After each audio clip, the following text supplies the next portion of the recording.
Shalom, shalom to all of these sisters that are going to be tuning into this video. First and foremost, I want to say all praises to YAHAWAH, Bahasham, YAHAWASHI. In this video, I just wanted to go into quickly, keep striving for the kingdom, right? And that's why all of us are in this truth, to get the kingdom, to receive, that everlasting life that is talked about in the scriptures. And I wanted to kick this off with 2nd Ezra chapter 7. I believe this verse 6 through 11. So 2nd Ezra chapter 7, verse 6 through 11.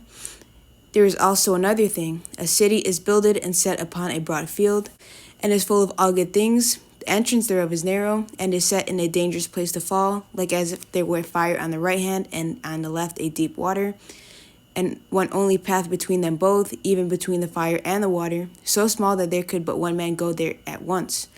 If the city now were given unto a man for an inheritance, if he never shall pass the danger set before it, how shall he receive this inheritance? And I said, It is so, Lord. Then said he unto me, Even so also is Israel's portion, because for their sake I made the world, and when Adam transgressed my statutes, then was decreed that now is done. So it starts off saying, there's a city. It's set on a broad field, it's full of all good things, talking about the kingdom, servants, slaves, handmaids, everything, all the desires of our heart are going to be in the kingdom. And the entrance thereof, verse 7, is narrow, and is set in a dangerous place to fall, like as if there were fire on the right hand and on the left a deep water. So it's saying, there's a city that's set on a hill, but it's hard to get to. There's like fire on the right hand and on the left a deep water. In verse 8, and one only path between them both. It's like, a lot of notifications coming up. And one only path between them both, even between the fire and the water, so small that there could but one man go therein at once. So basically, there's a city that's hard to get to. There's fire on the right hand and the left a deep water, which is symbolic, trials and tribulations that we're going to face in this truth. In verse 9, it's saying, this is 9 on down. This is basically our portion. This is the way that we have to take, in order to receive that kingdom, that everlasting life. We have to go through that, narrow, full of trial and tribulation in this truth. From persecution, there's a lot of things that we deal with in this truth, different things that come up, whether it's with family, friends, dealing with the heathen. There's a lot of stuff that we go through in this truth. So regardless of what we face in this truth, we should still be striving, to enter into that straight gate, like it talks about Matthew 7 and 13 through 14. I'm just quote it real quick. But it says, Enter ye in at the straight gate, for wide is the gate and broad is the way that leadeth to destruction, and many there be which go in thereat. Because straight is the gate and narrow is the way that leadeth unto life, and few there be that find it. Right? So few there be that are actually going to, find that straight and narrow path, and they're actually going to walk in that. A lot of people, they find out they're an Israelite, but after a while, there's that parable that talks about they get choked and become unfruitful. So we should continuously, be striving to get the kingdom of heaven, regardless of, the path and things that come up in our walk. Next precept that I wanted to get is Acts 14 and 22, how it says, confirming the souls of the disciples and exhorting them to continue in the faith, and that we must do much tribulation and to the kingdom of the Most High. So once again, it's talking about, that tribulation that we got to deal with first before we enter into the kingdom. Because the kingdom is a reward. It's something that we have to earn. It's not just gonna fall in our lap. We gotta work for it. And there's that precept in 1 Timothy. It says, if you don't work, you don't eat. So we gotta put in this work to get in that kingdom. And in the end, we're gonna eat. I wanted to also get this. I just have a few more. I didn't write out a lot of precepts, but this is 2nd Ezra. Not 2nd Ezra. This is Sirach chapter 2. Verse 7 through 9. Ye that fear the Lord, wait for his mercy, and go not aside lest ye fall. Ye that fear the Lord, believe him, and your reward shall not fail. Ye that fear the Lord, hope for good, and for everlasting joy and mercy. So part of this truth, is hoping for joy and everlasting mercy, hoping that the Most High has mercy upon us, and finds us fit to enter, into the kingdom, to enter into, that eternal rest.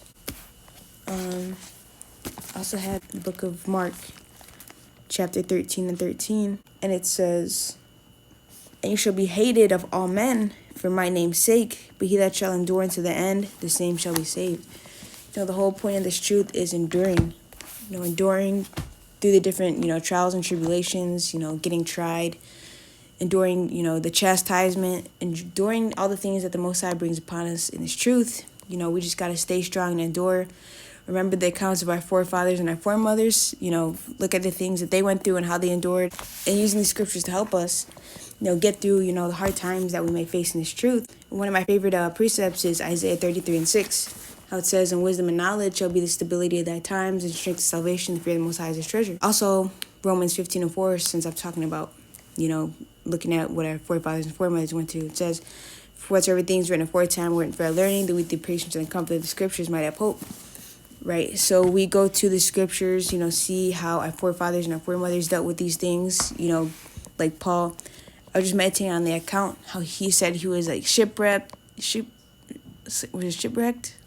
Yeah, he got shipwrecked. He was like bitten by a snake. He got stoned. He was just dealing with all this stuff. But, the Most High helped him get through all that. So we should be looking at the accounts, seeing how, they got through their different trials and tribulations. Also by reading, praying, fasting, keeping the Most High's commandments, to make sure we're doing that which is well-pleasing unto the Most High for him to help us,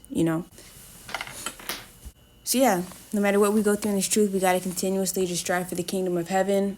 It's not a handout. It's not a cakewalk, like a lot of Israel likes to say. This truth, like this, trying to get the kingdom and this truth is actually really hard. As a lot of us know, we all go through a lot of different things in this truth. This is my last precept, actually. This is the book of Psalms, chapter 30. I think that's 37. Many are the afflictions of the righteous.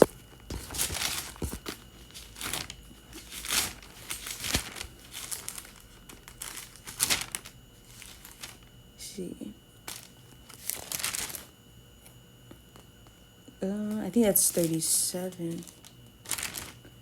Many are the afflictions of the righteous.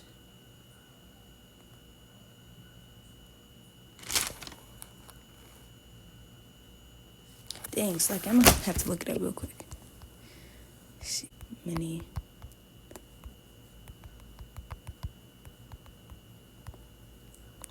It's 34. This is the book of Psalms, chapter 34:19. We'll just use this one. Many are the afflictions of the righteous, but the Most High, YAHAWAH, delivereth him out of them all. So we're going to face a lot of different afflictions, like I was saying, trials, tribulations, trying times in this truth, but the Most High is going to deliver us out of them all, Lord willing. So I just wanted to make this quick video through the Spirit. It says, keep enduring, keep staying strong. The kingdom of heaven is at hand. James 5:8. Be also patient, establish your hearts, for the coming of the Lord draweth nigh. We don't have much longer, sis. Just keep pushing, keep enduring, keep meditating on scriptures that uplift your spirit.